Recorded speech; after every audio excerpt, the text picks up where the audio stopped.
என்னங்க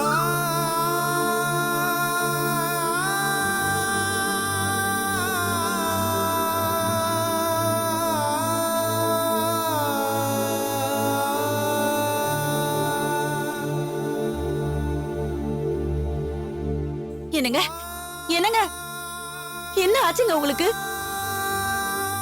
ராத்திரி பூரா இப்படியே உட்கார்ந்துட்டு இருந்தீங்க. உடம்புக்கு ஏதாவது முடியலையாங்க? எதுவா இருந்தாலும் என்கிட்ட சொல்ல மாட்டீங்களா? இப்படி அங்க ஒரு மனுஷன் இருப்பீங்க? எந்திரிங்க. என்னதாங்க பண்ணுது உங்களுக்கு? ஹாஸ்பிடல் போலாமா?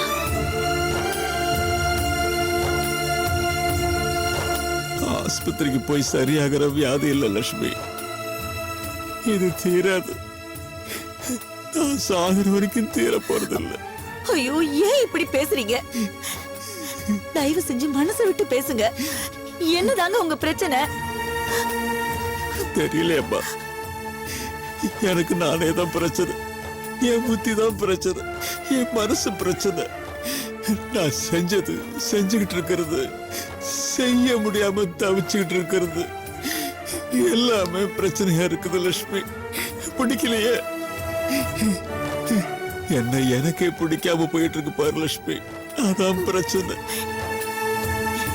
என்னங்க, எனக்கு ரொம்ப பயமா இருக்குங்க. உங்களுக்கு ஏதோ சரியில்லைங்க.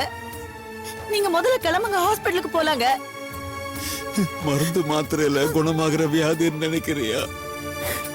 இல்ல லட்சுமி, எனக்கு ஆஸ்பத்திரி வேண்டாம். லட்சுமி, என்ன கோயிலுக்கு கூட்டு போறியா? கோயிலுக்கு தானே போலாங்க.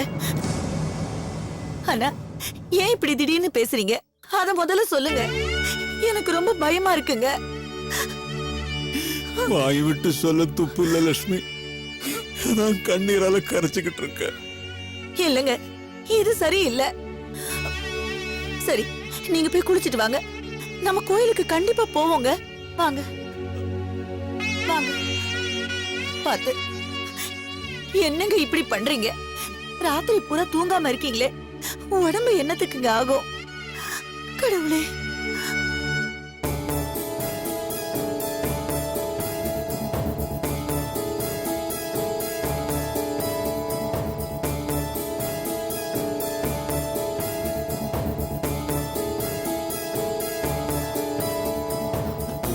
சார் சார், பாட்டி வந்துருவாங்கம்மா. வந்து தானே ஆகணும். எல்லா ஃபார்மாலிட்டிஸும் முடிஞ்சிச்சு. இன்னும் கொஞ்ச நேரத்தில் வந்துருவாங்க பாரு. பாட்டி இல்லாம நடப்பணமா போயிட்டேன் சார். இது எப்படி சொன்னாலும் யாராலையும் புரிஞ்சுக்க முடியாது. எங்க அப்பா என்ன வீட்டை விட்டு வெளியே அனுப்புனப்ப கூட வருத்தமா தான் இருந்துச்சு. பாட்டி ஜெயிலுக்கு போனதுக்கு அப்புறம் தான் துக்கம்னு ஒரு உணர்ச்சி எப்படி இருக்கும்னு முதல்ல நான் ஃபீல் பண்ணேன். காயத்ரி, இப்பதான் எல்லாமே முடிஞ்சது இல்ல, நமக்கு எந்த கஷ்டமும் இல்ல. அதுலயும் நீங்க ஒரு காரியம் செஞ்சீங்க பாருங்க, சிம்பிளி கிரேட். அதை நான் எதிர்பார்க்கவே இல்ல. அந்த நேரத்தில் அதை ஷூட் பண்ணணும்னு தோணுச்சு பாருமா, அது ரொம்ப பெரிய விஷயம். அது மட்டும் இல்லைன்னு வச்சுங்களேன், என் பாட்டியை வெளியே எடுத்துக்கவே முடியாது.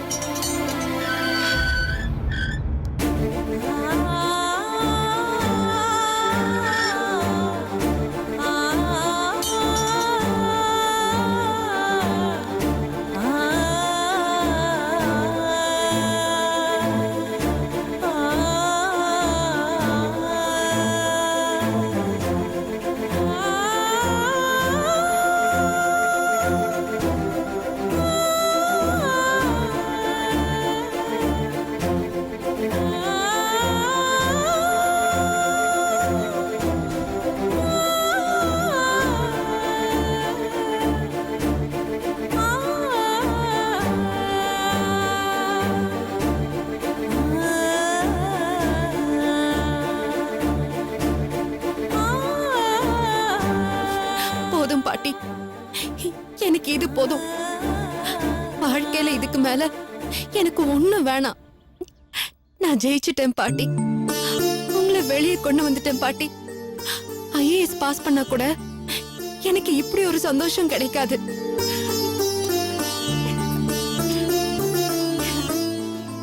பாட்டி, நல்லா இருக்கியா சூர்யா? உங்க ஆசீர்வாதத்துல ஒரு குறையும் இல்ல பாட்டி. இங்கதான் என் ஃப்ரெண்ட் ரூம்ல தான் தங்கி இருக்கேன். காயத்ரிக்கு எப்படி ஒரு சுப்பு கிடைச்சாலோ ஆர்சின்னு ஒரு ஃப்ரெண்டு கிடைச்சிருக்கான். எல்லாத்தையும் சரி பண்ணிடலாம் சூர்யா. நான் சொன்னதை கொஞ்சம் நினைச்சு பாரு, ஆண்டவன் இருக்கான்பா. ரொம்ப நாளைக்கு நல்லவங்களை சோதிச்சுக்கிட்டே இருக்க மாட்டாரு. நான் வெளியே வரதே கஷ்டம்னு லாயர் சொன்னாரு. இதோ வந்துட்டேனே. எல்லாம் உங்க பேத்தியால் தான் பாட்டி. காயத்ரி மட்டும் அந்த வீடியோ ஷூட் பண்ணி கோர்ட்ல ப்ரொடியூஸ் பண்ணலனா கண்டிப்பா இது நடந்திருக்காது. உண்மைதான் லாயர் சார், அத நான் இல்லைன்னு சொல்லல. சமஸ்கிருதத்துல ஒரு வரி இருக்கு, தெய்வம் மனுஷ ரூபனே. அதுக்கு என்ன அர்த்தம் தெரியுமா? கடவுள்னு நாம நினைக்கிறது கிலோ கணக்குல பித்தளை நகைய மாட்டிக்கிட்டு எங்கேயோ கண்ணுக்கு தெரியாத சொர்க்கலோகத்துல இருக்கிறவங்க இல்ல. நல்ல மனுஷங்க எல்லார் மனசுலயும் கடவுள் இருக்காரு. நல்ல வார்த்தைகள் எல்லாத்துலயும் கடவுள் இருக்காரு. நடக்கிறது எல்லாமே அவன் செயல்தான். ஆனா நல்லது நடக்கிறதுங்கிறது எப்போவாது தான் நடக்குது பாட்டி. பாருங்க, நீங்க இல்லாத நேரத்துல உங்க சொத்தை எல்லாம் திருடிக்கிட்டு பத்திரத்தை மாத்தி எழுதி, ச்சே, இந்த விஜய நினைச்சா எனக்கு கோவமா வருது. உங்க வம்சத்துல இப்படி ஒருத்தனா? எல்லாம் விதிமா. ஆனா கண்டிப்பா அவங்கிட்ட இருந்து எல்லாத்தையும் மீட்டுலாம். தப்பா நினைச்சுக்காதீங்க பாட்டிமா. நான் அன்னைக்கு சொன்னதுதான் இப்பவும் சொல்றேன். விஜய் பக்காவா டாக்குமெண்ட்ஸை ப்ரிப்பேர் பண்ணி சொத்தை சட்டப்பூர்வமா அவனுடையது ஆகிட்டான். ஆனா எந்த டாக்குமெண்ட்லயும் நான் கையெழுத்து போட்டு கொடுக்கலையே வக்கீல் சார். அப்படி இல்லம்மா, அவன் என்ன செஞ்சிருக்கான்னு நமக்கு தெரியாது. டாக்குமெண்ட்ஸை ரெடி பண்ண விஷயம் மட்டும்தான் நமக்கு தெரியும். சட்டத்துல எத்தனையோ ஓட்ட இருக்கு. அதுல எது அவனுக்கு உதவி செஞ்சிருக்குன்னு தெரியாம இந்த விஷயத்துல நம்ம ஒண்ணுமே பண்ண முடியாது. கவலைப்படாதீங்க, என் சொத்து எதுவும் அனாவசியமா வந்தது இல்ல. யாரையும் அடிச்சு புடிங்க வாங்கினதும் இல்ல. அத்தனையும் காலா காலத்துக்கு என் பேரை சொல்ற பரம்பரை சொத்து.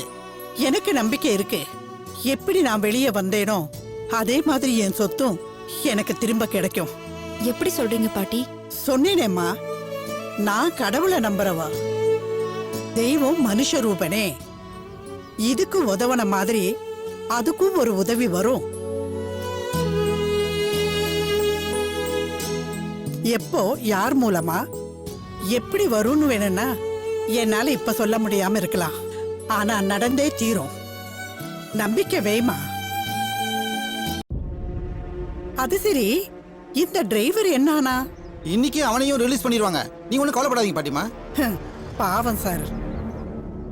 என்னடா இந்த கிழவி அநியாயமா நம்மள கோத்து விட்டுட்டாளேன்னு நினைச்சுக்கிட்டு இருப்பான். பாட்டி, தப்பா நினைக்கலாம், நான் உன்னை கேட்கலாமா பாட்டி? கேளு சூர்யா. பொய் சொல்ல மாட்டீங்கன்னு அன்னைக்கு ஒத்த காலம் நின்னீங்க. இப்ப வரைக்கும் உங்க நேர்மை, ஒழுக்கம், நம்பிக்கை இதெல்லாம் பார்க்கும்போது எனக்கு ரொம்ப ஆச்சரியமா இருக்கு பாட்டி. ஆனா எப்படி அன்னைக்கு கூசாம உங்க டிரைவர் மேல பழிய போட்டு அவனை உள்ளத்தள்ள வச்சீங்க? இதுக்கு என்கிட்ட பதில் இருக்கு சூர்யா, ஆனா அதை இப்ப சொல்ல முடியாது. பரவாயில்ல, சொல்லுங்க பாட்டி, இல்லனா என் தலையே வெடிச்சிடும் போல இருக்கு. யாராவது 2 பேர் இந்த கேஸ்ல சம்மந்தப்பட்டு உள்ள போகலன்னா காயத்ரிக்கு ஆபத்து வரும்னு எனக்கு தோணிச்சு. எனக்கு டிரைவர்னு ஒருத்தன் இருக்கிறப்போ கார் சம்பந்தப்பட்ட கேஸ்ல அவன் சம்பந்தமே இல்லாம நான் தனியா ஒண்ணுமே பண்ணிருக்க முடியாதுன்னு கண்டிப்பா போலீஸ் நினைக்கும்.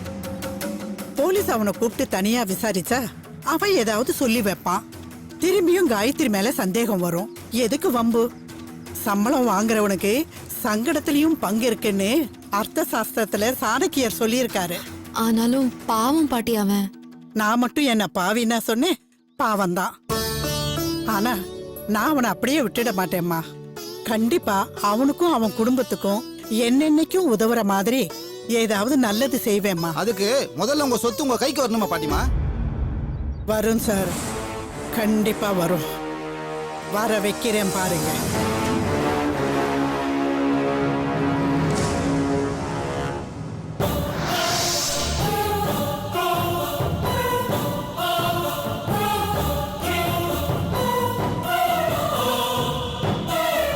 என்னங்க சொல்றீங்க? அட ஆமாம் பாலா, எங்க அம்மா ரிலீஸ் ஆயிட்டாங்களா? அவங்க கூட ஜெயிலுக்கு போன டிரைவர் இல்ல, அவனும் ரிலீஸ் ஆயிட்டானா?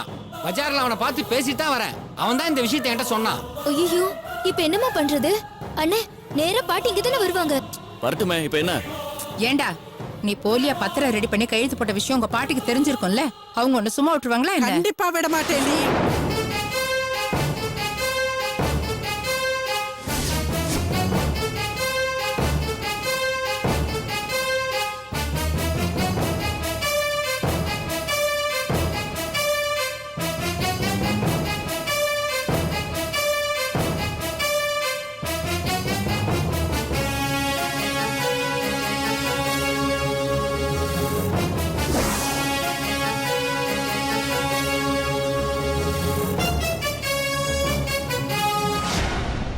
என்ன பாக்குற? உன்னை, உன் பொண்ண, உன் புள்ளைய, உன் புருஷனை இந்த வீட்ல மட்டும் இல்ல, இந்த ஊரை விட்டே ஓட ஓட விரட்டுறனா இல்லையா பாரு.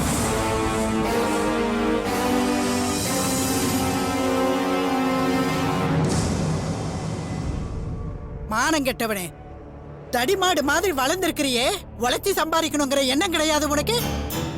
உங்க அப்பனுக்கு தான் தண்ட சோறு போட்டு வளர்த்தேன், அவன் பெத்த நீயுமா இப்படி தரது இல்லையா மாறணும்?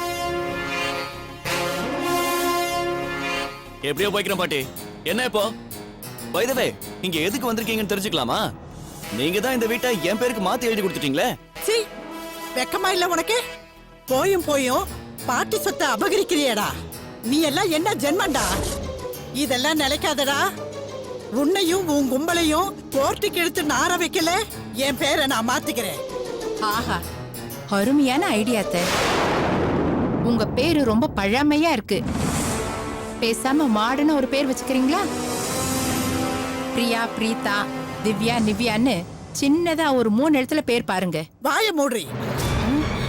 என்ன பார்த்தா உனக்கு நக்கலா இருக்கா? இத பாருடா, உனக்கு கடைசியா ஒரு வாய்ப்பு தரேன். மரியாதையா உன் பெட்டி படுக்கையெல்லாம் கட்டிக்கிட்டு குடும்பத்தோட வெளியே போயிடு. இல்லைன்னா இன்னும் கொஞ்ச நேரத்துல போலீஸ் இங்க வரும்.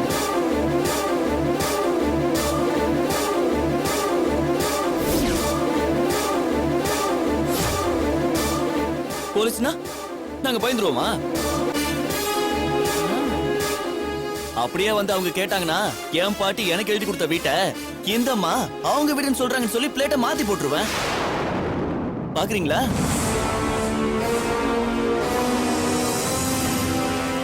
அதையும் பாத்துறேன்டா. நல்லா பாருங்க. ஆனா அதுக்கு முன்னாடி ஒரு சின்ன கேள்வி இருக்கு. அதுக்கு பதில் சொல்லிட்டு அப்புறம் நீங்க போலீஸ்க்கு போன் பண்ணுங்க. கேளு. இதோ நிக்கிறாரு, இவர் உங்க புள்ள தானே? ஆமாடா, நான் செஞ்ச பாவம் தான் இவன், அதோடைய மிச்சம் தான் நீ. ஐய, டயலாக் எல்லாம் அப்புறம் வச்சுக்கோங்க. முதல்ல கேட்ட கேள்விக்கு நேரடியா பதில் சொல்லுங்க. இவர் உங்க புள்ளையா இல்லையா? விஜய், அட சும்மா இருங்கப்பா. நீங்க சொல்லுங்க. என்ன சந்தேகம் உனக்கு? இந்த தருதல நான் பெத்த புள்ளதான். இப்ப என்ன? ஆமா, இவரை யாருக்கு பெத்தீங்க?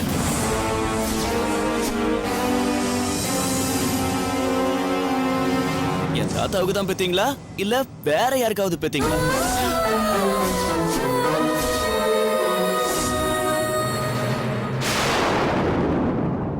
சொல்லுங்க. விஜய், சும்மா கத்தாதீங்க. கேட்ட கேள்விக்கு பதில் சொல்லுங்க. யாருக்கு பெத்தீங்க?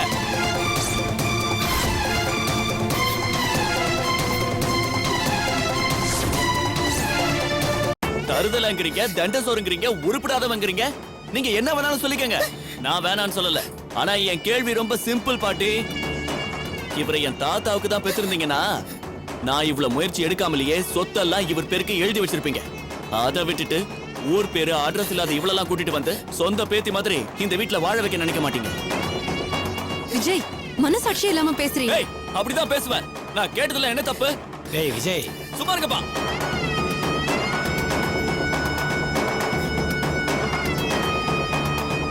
நீ மனுஷனே இல்லடா.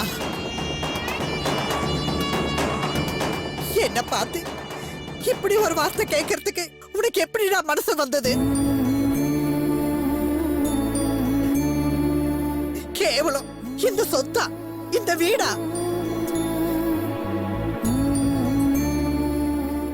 இதுக்காகவா என்னை இப்படி அவமானப்படுத்தின?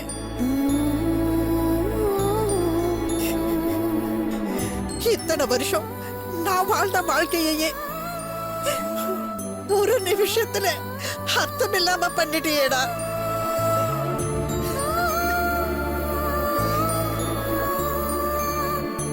பிறந்த பொறுப்புக்கு ஒரு அர்த்தம் வேணும்னு இந்த நிமிஷம் வரலும் நினைச்சுக்கிட்டு மனசாட்சிக்கு விரோதம் இல்லாம எல்லாருக்கும் எது நல்லதோ அதை பண்ணிக்கிட்டு இருக்கேன். கேவலம் இந்த சொத்துக்கு ஆசைப்பட்டு நான் வாழ்ந்த வாழ்க்கையை அசிங்கப்படுத்திட்டேடா.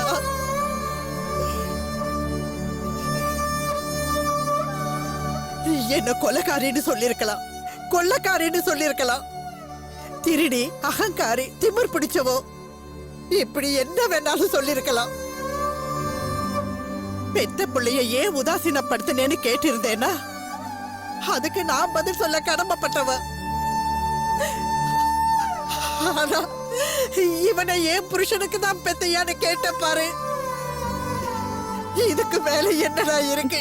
பாட்டி வேணா பாட்டி, எமோஷன் ஆகாதீங்க. இல்லம்மா, என்ன விடு. இதுக்கு மேல ஒண்ணுமே இல்லைன்னு ஆயிடுச்சு. இவன் என்ன மட்டும் அசிங்கப்படுத்தலம்மா, இவனை பெத்தவனையும் சேர்த்துதான் அசிங்கப்படுத்திருக்கான். பாக்குறான் பாரு, எல்லாத்தையும் கேட்டுக்கிட்டு கல்லு மாதிரி நிக்கிறானே. இவனை எப்படி என் மகன்னு நான் சொல்லிக்கிறது? கடவுளே,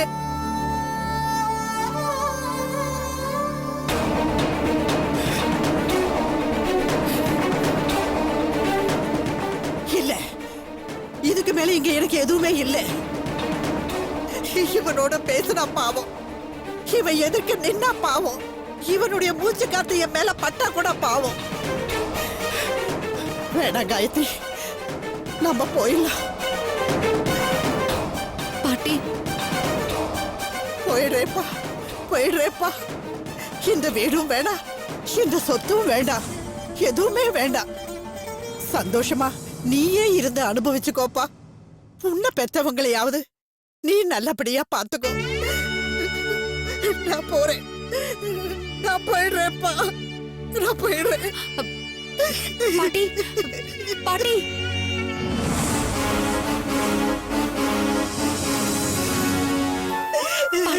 இல்ல, என்ன பார்த்து இப்படி ஒரு கேள்விய கேட்டுட்டானேம்மா. அவனுக்கு எப்படி மனசு வந்தது? எப்படி இப்படி ஒரு கேள்விய கேட்க முடிஞ்சது? ப்ளீஸ் பாட்டி விடுங்க, மறந்துருங்க. அவனுக்கு வெறி பிடிச்சிருக்கு, சொத்து வெறி, பண வெறி. இல்ல காயத்ரி, இவ்வளவு காலம் நான் வாழ்ந்த வாழ்க்கைக்கு அர்த்தம் இல்லாம பண்ணிட்டானேம்மா.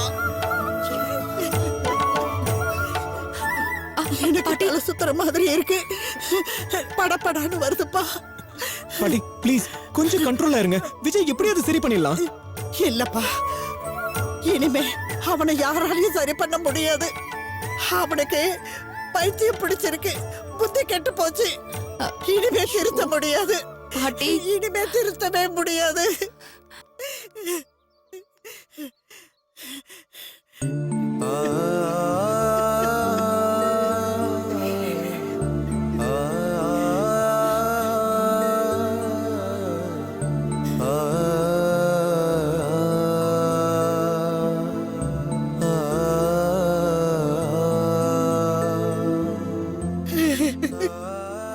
இந்த வீடு நான் இருந்த வரைக்கும் கோயிலாதான் வச்சிருந்தேன்.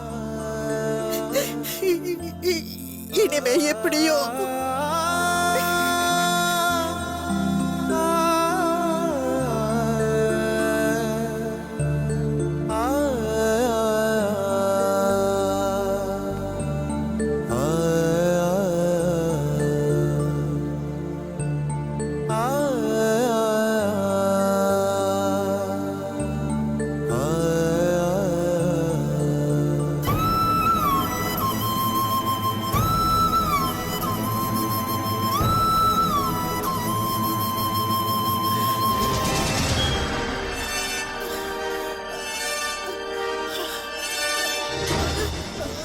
பாட்டி பாட்டி பாட்டி, என்னாச்சு பாட்டி?